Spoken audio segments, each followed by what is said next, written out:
What's up, everyone? This is Ryan Eckert with Peak Endurance Solutions, and you're listening to the VO2 Max podcast.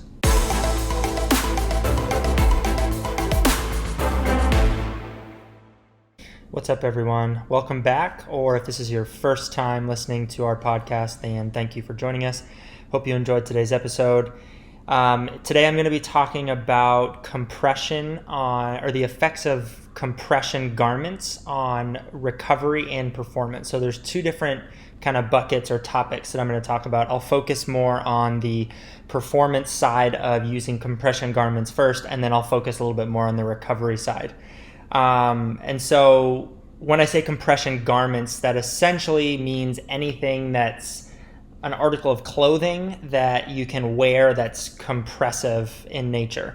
So the focus of this episode isn't necessarily on compression devices. That I'm going to actually cover that in another separate podcast episode. But the focus of today's episode is just on like clothing and garments. So things like compression sleeves for like your arms or calves, compression pants, tights, shorts, anything that's compressive in nature that you can put on as like an article of clothing. So obviously the most common types of compression garments we see amongst endurance athletes are like calf sleeves. We'll oftentimes see pro runners, pro triathletes wearing compression sleeves for their calves. Every now and then you'll see some compression garments for like the arms, but very rarely do you see it on the upper body in endurance sports. It's typically on the lower body, and like I said with the calf sleeves, but also compression shorts and tights. Some companies out there do make tights or running shorts that are compressive in nature that do supposedly, at least they claim, give you benefits through the compression. And so that's really the main focus of today's episode, is covering what are the benefits of those types of articles of clothing that provide compression on performance and recovery. And so we're going to dive into performance first.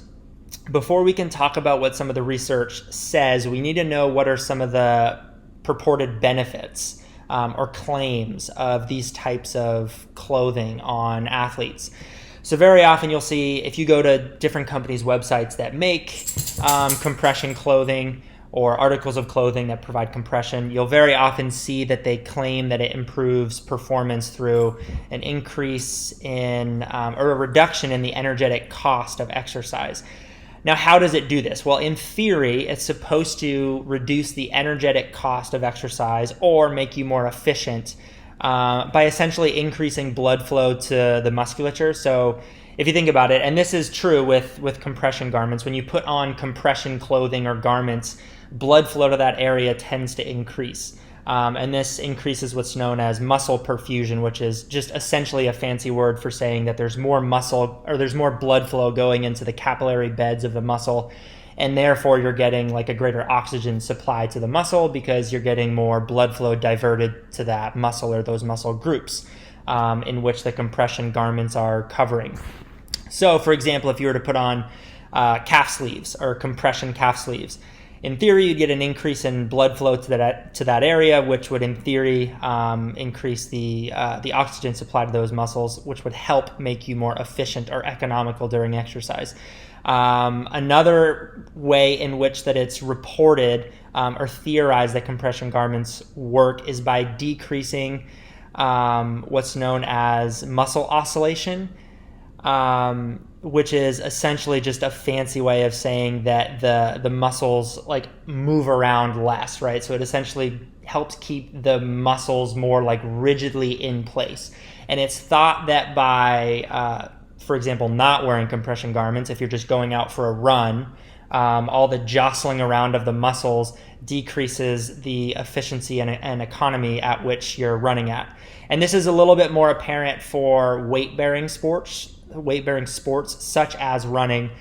So for things like swimming and cycling, it's less apparent because it's not weight-bearing and you're not necessarily, the muscles aren't jostling around every single time you're performing a muscle contraction. Whereas in running, every single time you hit the ground, you're obviously absorbing your impact of your body weight as you hit the ground. And so therefore there's a little bit of like movement or jostling around of the muscle. And so in theory, it's thought that by wearing compression garments, you're decreasing some of that oscillation of the muscles, therefore improving your overall efficiency while you're training, exercising, or racing. And then on top of that, a couple of other potential benefits of compression garments, supposedly leading to increased comfort from the wearing of the compression garments. That's also supposed to help kind of contribute to that overall improvement in efficiency or economy. And then also it's reported too that compression garments help reduce micro trauma and muscular damage during exercise. And again, this is something that might be a little bit more specific to weight-bearing activities that involve eccentric contractions like running, whereas things like cycling and swimming are primarily just concentric muscle contractions. You don't necessarily have the lengthening of the muscle under load like you do when your foot hits the ground while running, every time you're taking a running stride or a running step. So again, this is something that might be a little bit more specific to weight-bearing activities like running or other endurance sports that are weight-bearing. And so again, those are some of the potential theorized reasons as to why compression garments might work. So again, it's improving blood flow to the area in which you're wearing the compression garment, reducing muscle oscillation or like the vibration or jostling around of the muscle, increased comfort from wearing the compression garments, and then just reduced micro trauma during the session itself, which all those in theory together are supposed to help improve the overall economy or efficiency at which you're training or performing, thereby improving your performance, right? Because we know that the more efficient or economical you are while training or racing, the better you're going to be able to perform, because you can perform at a given speed, pace, or power output with less energy required to move at that given speed, pace, or power output. So obviously the more efficient or economical you are, the better, and the higher the likelihood that you're going to perform better. Now, is there actually any research, like hard evidence to back this up? And there's been a couple of systematic reviews that have been published lately in the literature. And when I'm looking at evidence or research to help back up claims for a certain thing, or when I'm interested in a certain topic and I'm trying to find out if there's actually any evidence or research to back it up, I oftentimes turn to systematic reviews, because essentially it's just a compilation of published studies that it's summarized in one article in and of itself. And so these are normally really, really great to look at, especially when there's so much research that's been done on a particular topic. And when it comes to compression garments, there is quite a bit of research that has been done. A lot of it is focused on runners in particular, but there has been quite a bit of research that's been done looking at the effects of wearing compression clothing on performance and then recovery, which I'm going to talk about later. And so finding systematic reviews is really helpful for this, so that way I don't have to go out and read each individual study by myself or by itself.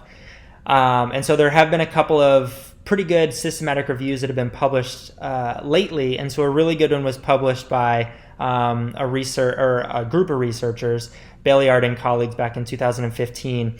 And they did a nice job of kind of summarizing what the literature tends to tell us about wearing compression garments for not only performance, but also for recovery as well.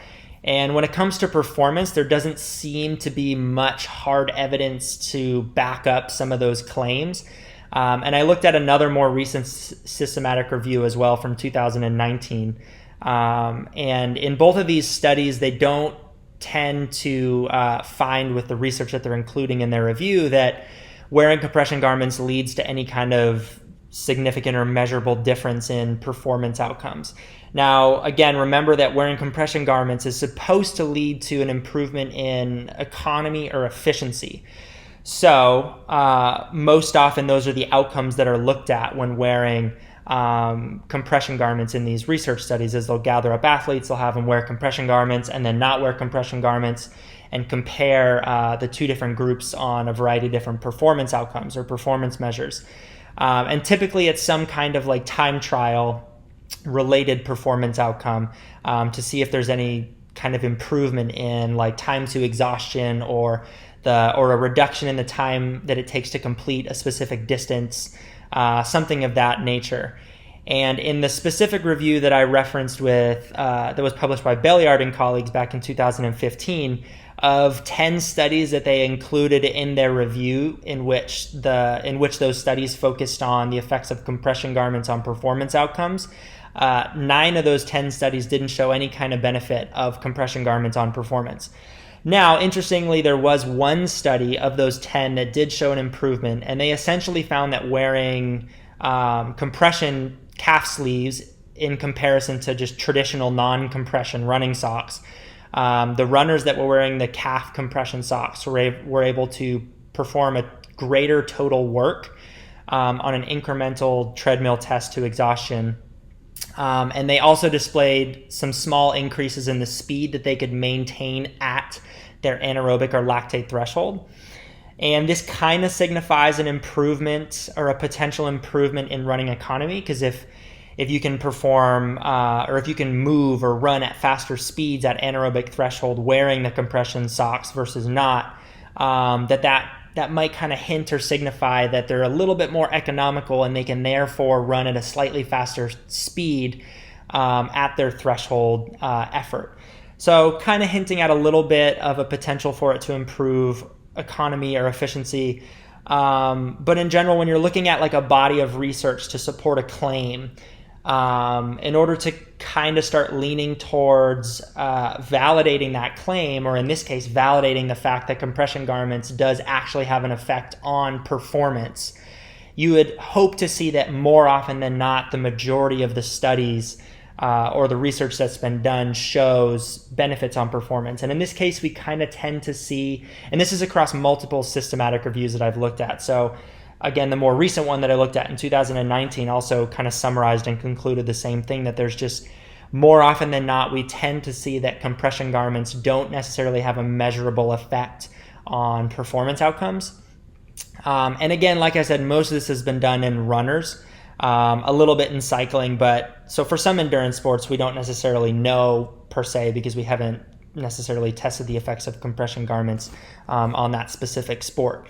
But what we do tend to see for endurance performance is that compression garments don't necessarily have a measurable or a detectable impact, at least in terms of like in a lab setting. Now, again, one thing that does have a pretty powerful effect on athletes is the placebo effect. And so athletes who are thinking that they're putting on compression garments and they're convinced that it's going to have an effect on their performance, well, it subsequently might have an effect on their performance because they have now convinced themselves that it's going to have an effect. And that placebo effect is a very real thing. And so it's not to say that compression garments can't potentially help, because if the athlete truly believes that it does help, it might confer some benefit. Now, it doesn't seem that wearing compression garments is going to hurt you. Of the research that's been done, that they don't necessarily show a decrement or a reduction in performance when wearing compression garments. So even though athletes might not experience a benefit while wearing compression garments, at least in terms of their actual performance or their output, it doesn't seem like it's going to hurt. So there's really no negative to wearing it. There's only the potential for a positive. The only real negative that I can think of when it comes to compression garments or compression clothing is the cost that's associated with it. So I know I actually like to wear compression shorts when I do some of my harder, faster runs. And I just kind of find that I like that feeling of having compression on when I'm doing like faster, harder running workouts, because I don't have the shorts, flapping around or flopping around. And I just like that feeling of like my legs being kind of tucked in nice and tight when I'm doing hard running workouts. Now, it probably doesn't improve my performance in training when I'm doing my running workouts, but I just like the feeling of it. And so again, that's a positive, right? If I'm feeling better during a workout because of the compression, then and that helps me perform better because I just like the feeling of the clothing, well, then that's a positive. So there's obviously positives to wearing compression. The biggest negative or drawback would again be the cost that's associated with it. So a lot of companies will charge a lot of money for some of these compression products. And they'll make these claims, again, the increase in blood flow, the reduction in muscle oscillation or muscle vibration, the potential reduction in micro trauma and micro tearing of the muscle, and all of this stuff leading to improved performance. Well, where it starts to rub me wrong is when companies might be making claims that aren't then backed up by a large enough body of evidence to support it. And so that's where it starts to kind of rub me the wrong way, is when companies or products are obscenely expensive.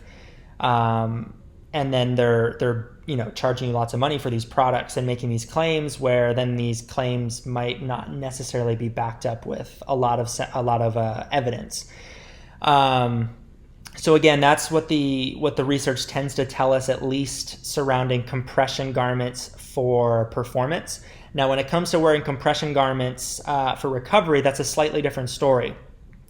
So wearing compression garments while you're training or racing, we tend to see in the research literature that it doesn't necessarily have a benefit. But again, there's really no drawback, and the potential for placebo effect to improve performance is obviously a real thing to take into account. But you'll oftentimes see a lot of athletes, both amateurs and pros, wearing compression garments or compression clothing between workouts or after really hard workouts to help promote recovery.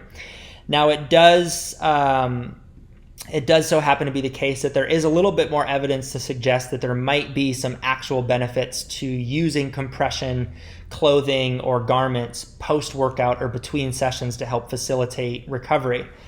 And so again, if you think about compression garments and compression clothing, wearing those types of compressive clothing is going to improve blood flow to that area, and that might, in theory, have some effects on your ability to recover quicker between training sessions or after really hard training sessions. And so in that same systematic review from Beliard and colleagues back in 2015, even though they summarized that there wasn't really a benefit of compression for performance, like during training and actual racing, they did suggest, based on what they saw in some of their findings, that there was the potential for compression garments to improve recovery post-workout, particularly reducing the intensity of delayed onset muscle soreness after intense workouts. So this is probably more relevant to athletes that are doing really, really intense training, or on the days that they're doing really, really intense training sessions. Wearing compression garments after a training session might reduce the intensity of that soreness that sets in 24, 48, 72 hours after a really intense training session. And for athletes that have experienced delayed onset muscle soreness, or DOMS as it's typically shortened and referred to, that kind of soreness can impair subsequent workouts in the days following a really intense workout, especially if it's really, really intense. So if you've ever done like a really intense like track workout or running workout, or even a really intense resistance training workout, that soreness tends to kick in 24 to 48 hours afterwards, and it can kind of linger for 3, 4, 5 days, and that soreness can be a little bit uncomfortable to handle or deal with when you're doing workouts in the days following a really intense training session.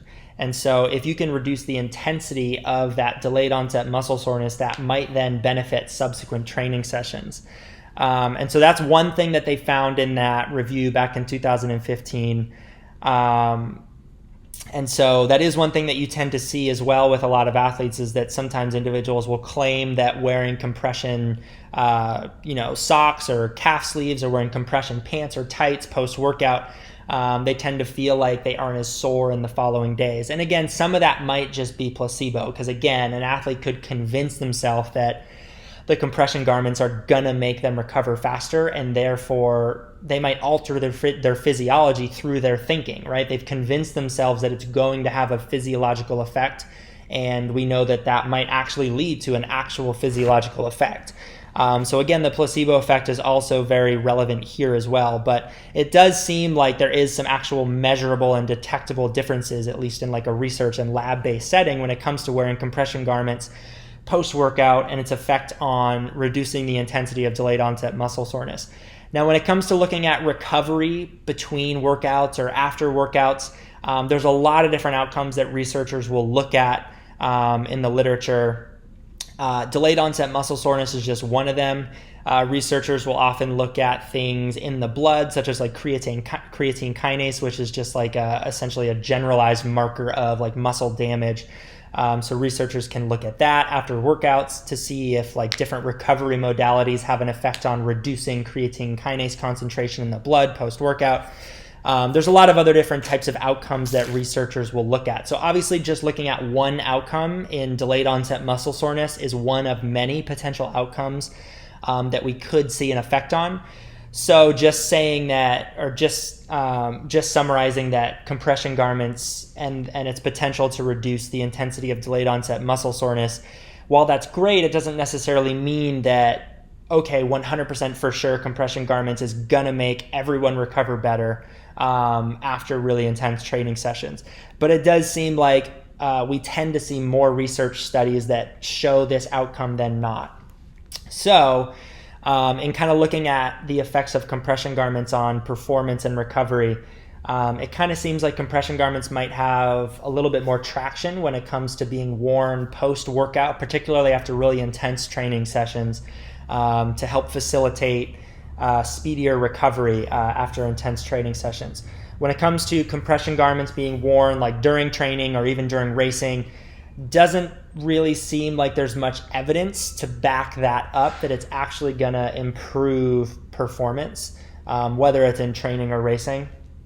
And so for the athletes and the coaches out there, some takeaways from this would be compression garments may have their place, maybe not for performance. Although like I know athletes who enjoy wearing compression socks while racing, like during running races or even during triathlon races. Absolutely nothing wrong with that. There's no drawbacks, at least that we know of, to wearing them, and if it's just going to make you feel more comfortable and feel better, then by all means, that's probably going to improve your performance because you're just going to feel better. But there's probably not any additional benefit beyond that. Maybe the placebo effect, if you're convinced that it is actually improving your physiology while training or racing, but beyond just feeling better and just feeling or enjoying the feeling of having the compression garments on while training and racing, there's probably not much additional benefit. The biggest downside with the compression garments for performance is, like I said, just the cost that's associated with it.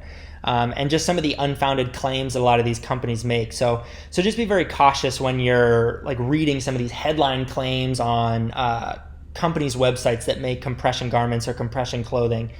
They'll oftentimes make compression. I mean, I looked at a couple different companies' websites when I was preparing for this podcast, and they'll just be making all these claims, and some companies will link in a little bit of research to support that claim, but a lot of companies won't, they'll just claim that they've done their own independent testing, which can be a little bit sketchy because if they're doing their own testing, they're obviously have free reins to manipulate the study variables however they want and manipulate the findings however they want in favor of their product.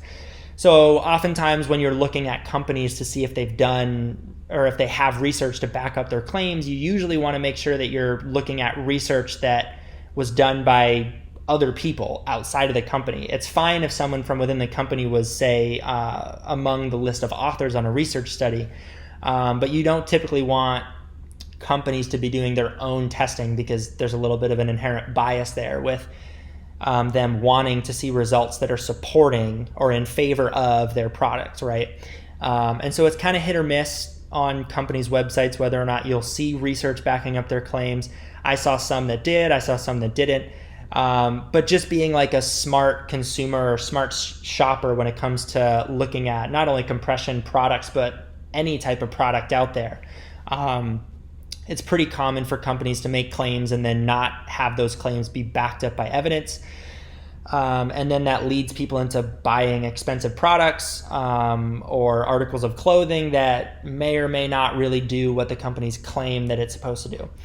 So just one potential pitfall here when it comes to the compression garments. Now, when it comes to compression garments for recovery, like I said, maybe a little bit more traction. We tend to see that in the research literature that there might be more of a role for wearing compression garments post-exercise to help facilitate recovery. And obviously there's a lot of other forms of compression for recovery that I haven't talked about, things like compression boots. And then just beyond compression, there's obviously a plethora of other different approaches or modalities that athletes will use to help enhance recovery between training sessions or after really intense training sessions. And so when it comes to a lot of those different types of products, and again, I only focused on compression clothing here. I'll do some other podcast episodes on other methods or modalities of enhancing recovery.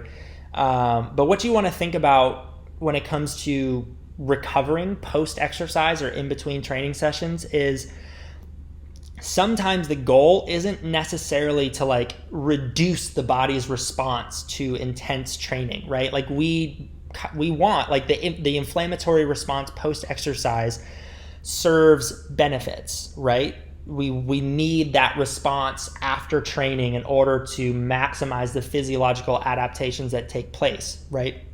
So if we just did really intense training sessions and then we did everything in our power to like negate every single physiological response that comes from an intense training session, you might blunt the response that you get from those training sessions. So recovery after training is kind of like a slippery slope in the sense that, yeah, you want to maximize and facilitate recovery as quickly as you can, but you want to go about doing it in a way that you're not like blunting your body's natural response to really intense training. And so what I mean by that is like, for example, if you're training consistently on a day-to-day basis and your goal is to recover as quickly as you can from a training session on one day so that you can perform as well as you can on the next day, when recovering from session to session, some of the key players when it comes to just recovering well in general, things such as like sleep, proper nutrition, proper hydration, adequate rest and recovery between training sessions, like those are some of the basic staples and building blocks of recovery that you want to focus most of your time and attention and energy and effort on. When it comes to like other products and things such as like compression to help enhance and facilitate recovery, we tend to think of these things as like that extra 1 or 2% that might give you a small advantage if you've already nailed all the basics, things like getting enough sleep, eating a well-balanced, nutrient-rich diet, hydrating and fueling well throughout the day, making sure that you're adequately resting in between training sessions and you're not just destroying yourself in between training sessions, because that's obviously just going to affect subsequent training sessions and workouts. So as long as you have all those basics nailed, that's when we try and turn to some of these other additional things that help kind of support our recovery between hard training sessions.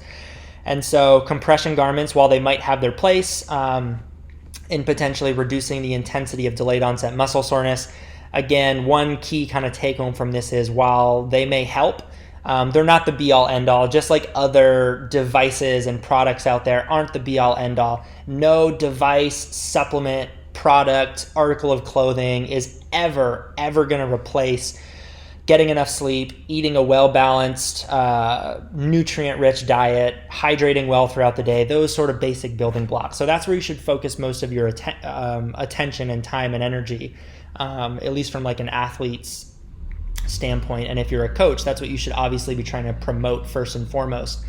And then we try and find out what kind of product and device might help facilitate recovery further beyond those basic building blocks.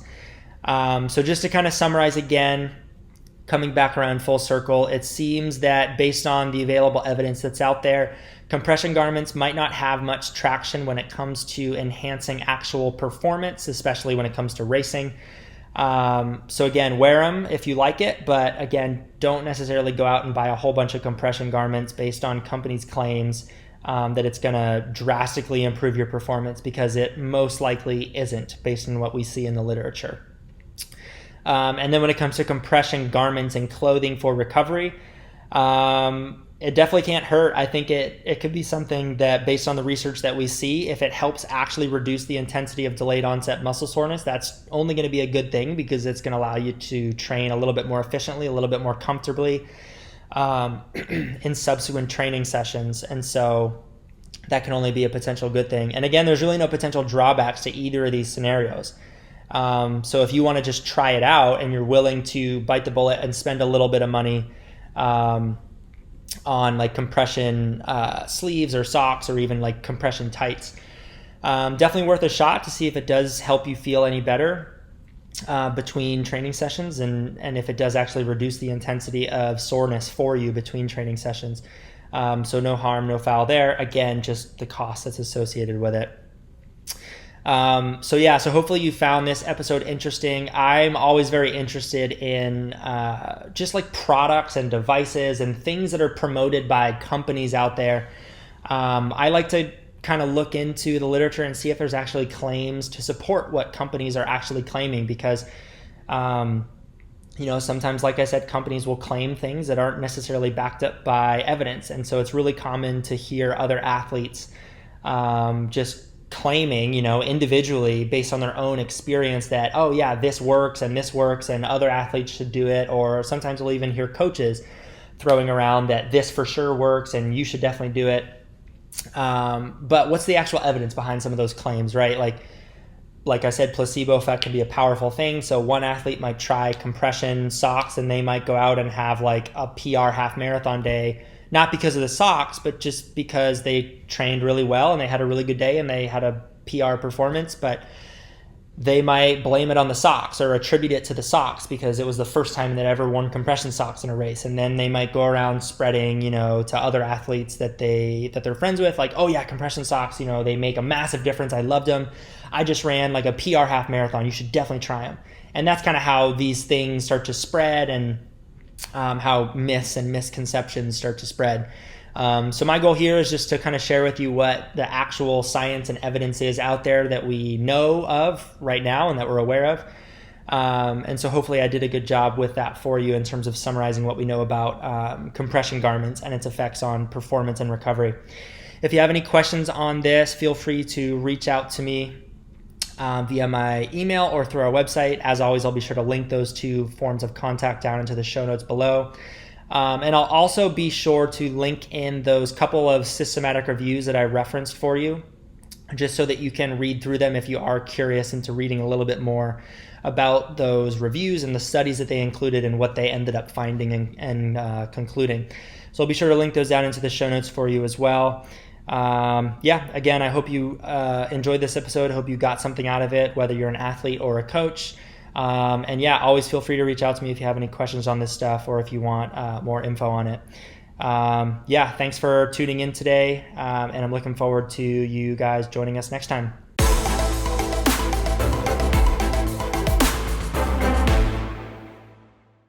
Thank you for tuning in to today's episode. If you're listening to us on iTunes and you have a free moment, go ahead and leave us a review. Those reviews are very much appreciated.